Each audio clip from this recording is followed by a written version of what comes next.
আয়ারল্যান্ডের নিকটে আটলান্টিক মহাসাগরের নির্জন উপকূলে মাথা উঁচু করে দাঁড়িয়ে রয়েছে ছোট্ট এক উপদ্বীপ। নাম তার হুক। 1170 সালের কথা।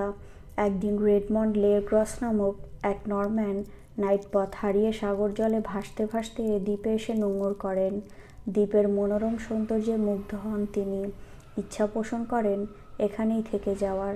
অতঃপর সেখানে তৈরি করেন ছোট্ট একটি কুটির। সমুদ্রের সতেজ বাতাস, নির্মল জনপদ ও শান্ত স্নিগ্ধ প্রকৃতির কোলে এখানে ধীরে ধীরে বৃদ্ধি পেতে থাকে তার বংশ পরম্পরা।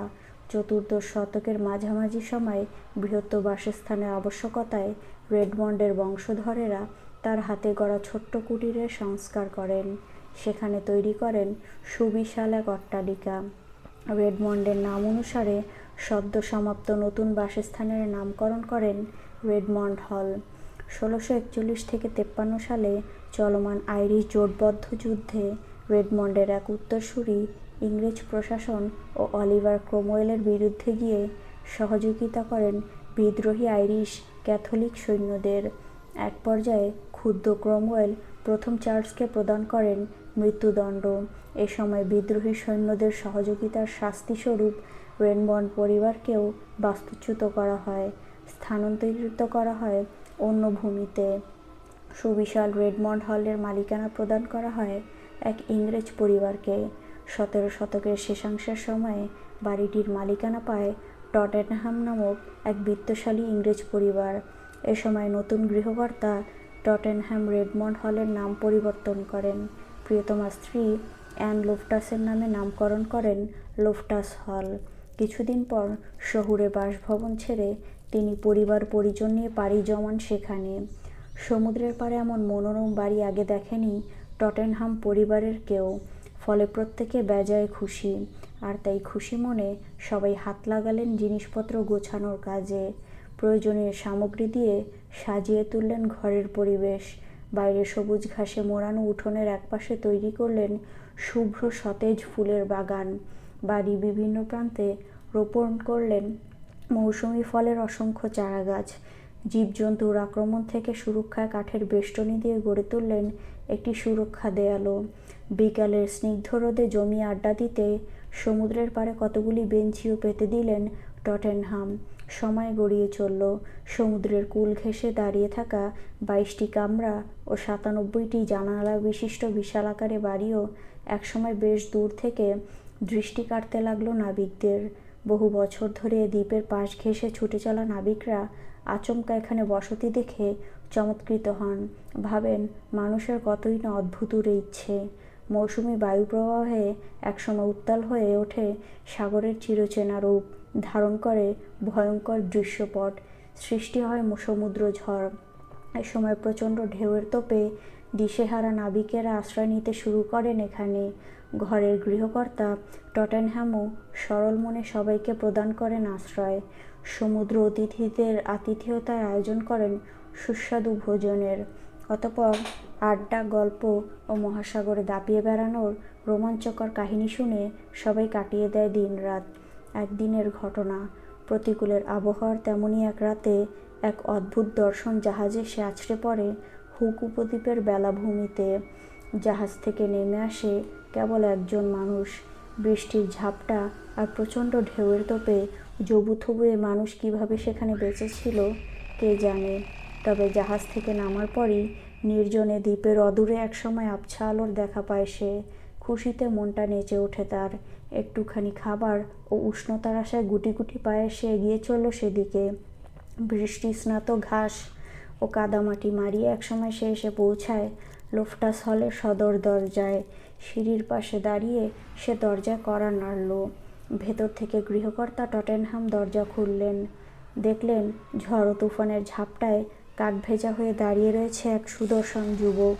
দেরি না করে তৎক্ষণাৎ তাকে নিয়ে এলেন বাড়ির ভেতর।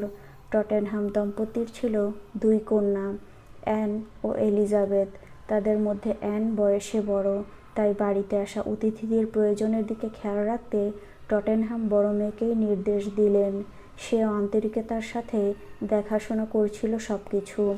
কেটে যেতে লাগলো সময়। সমুদ্রও যেন কিছুতেই স্বাভাবিক হতে চাইছিল না।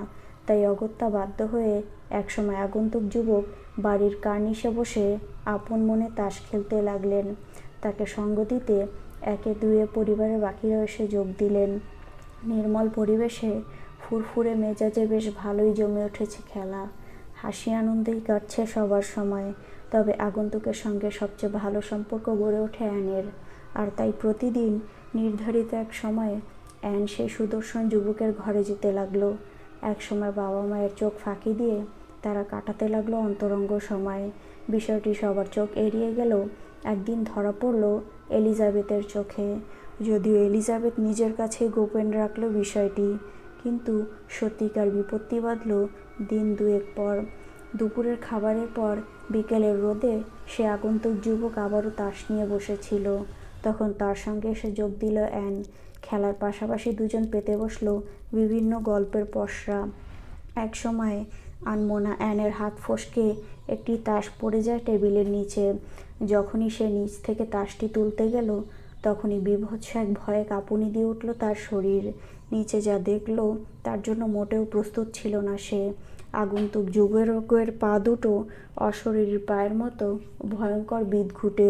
দেখে মনে হচ্ছে যেন কেউ কেটে উল্টোভাবে জোরে দিয়েছে। পায়ের আঙুলে বিদ্যমান কালো কুৎসিত নখগুলোও বেশ স্পষ্টভাবেই দেখতে পেয়েছে অ্যান। সঙ্গে সঙ্গে বীভৎস এক আর্তনাদের পর জ্ঞান হারালো সে।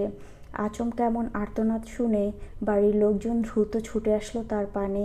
দেখল মাটিতে লুটিয়ে পড়ে আছে অ্যান। পাশে থাকা আগন্তুক যুবকটি নেই। কাছে পিঠে কোথাও দেখাও যাচ্ছে না তাকে।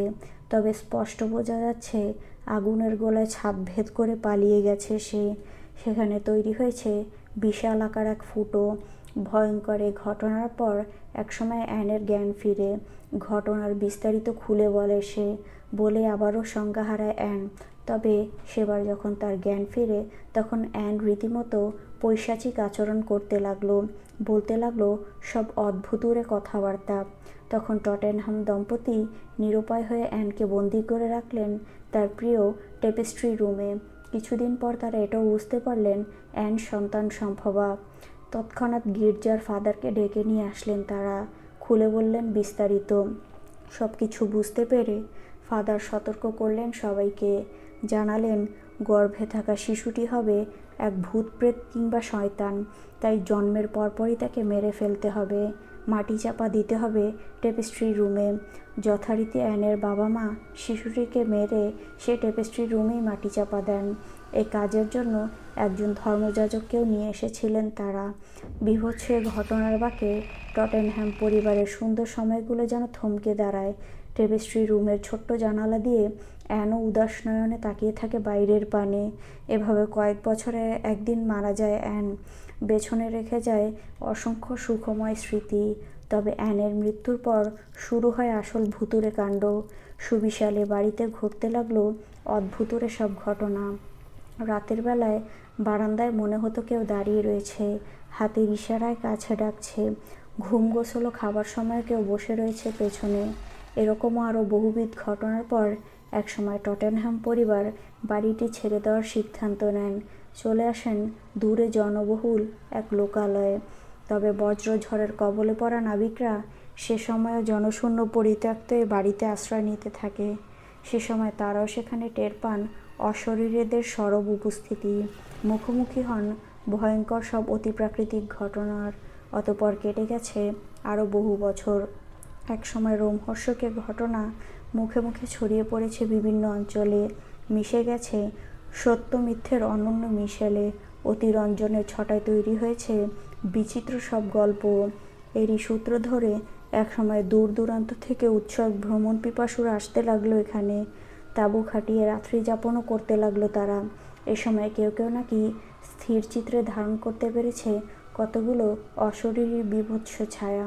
কিছুদিন পর দর্শনার্থীদের সুরক্ষার কথা চিন্তা করে বাড়িটি বাজেয়াপ্ত করে প্রতিপক্ষ। নিষিদ্ধ করে জনসাধারণের অবাধ আসা যাওয়া। একসময় সরকারিভাবে ছাদের তৈরি হওয়া গর্তটিও মেরামতের সিদ্ধান্ত নেয়। তবে যখনই মেরামত কাজ শুরু হয়, তখনই শিকার হতে হয়েছে ভয়ঙ্কর কোনো দুর্ঘটনার। আর তাই বিরক্ত হয়ে একসময় বাড়িটিকে পরিত্যক্ত ঘোষণা করে কর্তৃপক্ষ। ভূত প্রেত কিংবা অশরীরী সেকালের এসব অতিপ্রাকৃতিক সত্তার গা ছমছমের রহস্য এখনও মানব মনে ভীতির সঞ্চার করে, শিহরণ জাগায় হৃদয় আত্মায়, অনুভূতির আলপনে আঁকিবুকি কাটে ভৌতিক সব ঘটনা, যা কল্পনার ডানায় ভাসিয়ে নিয়ে যায় অনন্য এক জগতে।